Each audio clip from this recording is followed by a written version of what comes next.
Countries are now withering away their basic framework, and they are coming to terms to sit in whether it is a bank's failure or is a sovereign failure.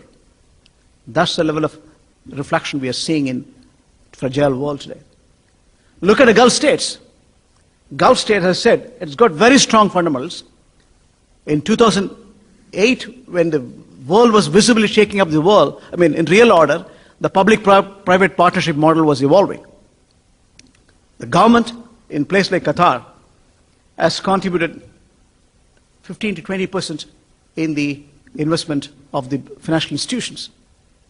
When the stock market was reflecting almost 40% down, way back in 2009 March, because the hedge fund holders, the market is liberalized, the hedge fund holders who came to the local market disinvested and they were running away.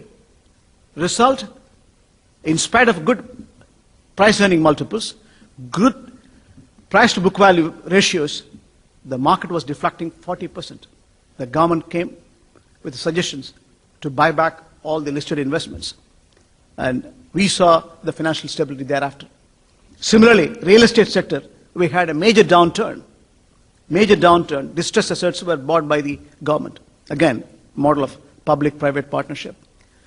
The reason why I'm saying this is the new world order giving you new business alignment between the public and the private. Whether you run a private institution as a bank or a local institution as a bank, today it's global, it is public at large. Conceptually, that's the change we are seeing. In the midst of all, one country which we need to recognize is Qatar. Qatar is a jewel in the crown. When it comes to political progressions, they have done extraordinary visionary leadership. Whether it's Darfur or Lebanon or today Libya, they have resolved the political framework to suitable acceptance. When it comes to economic sustenance, last 14 consecutive years, the country is running in fiscal surplus, current account surplus. Qatar went to international market 15 years before. They didn't put flyovers or bridges or aerodrams. They realized, having got conserved resources in terms of natural gas, they got into industrial expansions. And again, the result is there for everyone to see. Today, the country is running in huge current account surplus. Last year, it is 36% of the GDP is a current account surplus. Sovereign funds, asset under management is almost $185 billion. That's the scale at which they amassed the investable surplus. When it comes to social progression, Qatar as a country has certain principle-centered leadership. Education, world-class institutions like Cornell, Texas A&M, Virginia Common, some of the Americans, Georgetown, they're all housed in Qatar Foundation. Education, healthcare, they have showed clear character and governance to make sure social progression is equally important for you to sustain long-term values in terms of the overall governance. Conceptually, Qatar is a telling story. However small it is as a country, the country has got the total area, if you look at it, it's only 11,943 square kilometers. But it managed to maintain its discipline as a good governance, good transparency, and making sure there is an absolute principle-centered administration comes in. That's an opportunity for us to realize. Irrespective of the scale of your operations, you can, with your long-term vision, you can sustain credibility in terms of public acceptance. When the world was visibly, compelling for us to redefine the scope and performance, Qatar came to public-private partnership model. Today, in spite of the fact there was social unrest here and there, Qatar was stable and managed to maintain good social order. In terms of economic progression, it is performing as an exceptional governance. As I said, 10 to 12 years consecutive fiscal and current account surplus, we have also managed to get in 2022 World Cup. A small country which was competing with nations like United States. United States, in fact, is the right partner for Qatar. The Policy Institute of RAND is housed in Qatar. And clearly, in terms of governance, they have a say. US plays a big role in the Gulf. If you look at the defense and military cooperations, the individual states, sovereigns are rightly protected, insured in a way through US administration. It's a very strong partnership. In addition to defense and military cooperations, there are evolving partnerships. Place like Qatar, you have world-class corporate like Chevron, ExxonMobil, Conoco, Oxy.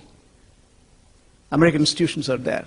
In terms of trade, if you look at the Gulf states and the United States, it's over $100 billion. In the coming days, it's going to go up. The Gulf states today is modernizing their framework. They have huge industrial expansion, integrations. The projects which have been pronounced is over 1.2 trillion. Healthcare, education. It's a bigger opportunity. Who else can transfer knowledge than the United States? Qatar itself has got projects over 230 billion. In terms of non-hydrocarbon, it is going to grow in the next 5 years in aggregate terms not less than 9%.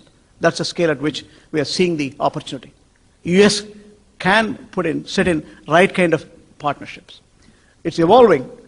We can add, clearly, the partnership in terms of trade, in terms of finance. And when it comes to finance, the transfer of knowledge is possible in terms of asset management.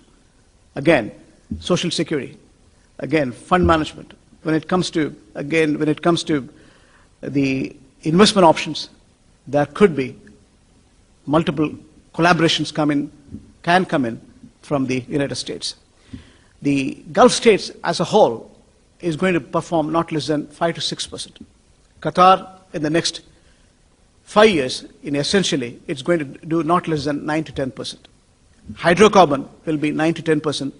The industrial expansion in terms of hydrocarbon will be between 5 to 6%. It is going to run in projects worth of 230 billion. The opportunity is there for us to, find a combinations, investment partnership, joint ventures for us to see through. This combination is going to work for the larger interest of everyone. That's the market we are talking about. US, as a country, has got very strong fundamentals. It's a $13 trillion economy. Today, with all the global distress conditions, still, if you look at US dollar as a currency, it's a safe haven. Throughout the crisis between 2008 to 2011, we have seen the rest of the currencies were fluctuating and dollar index was strengthening. Even though between 2010 to 2011, between September 2010 to March 2011, it was dwindling a bit, but currency, dollar as a safe haven, is strengthening. US Treasury, people still funding. Euro, with the distress conditions, is weakening. The current opportunity for us to see through in the financial markets are very many. By bringing a partnership between US and the Gulf states, in terms of investment partnership or joint ventures or industrial setup, by establishing a proper base in the Gulf states where you have tax-free zones, and again, clearly, cost of capital is cheaper, cost-effective labor is there, US companies can prosper and they can produce and supply to emerging markets, developing world. That's an opportunity.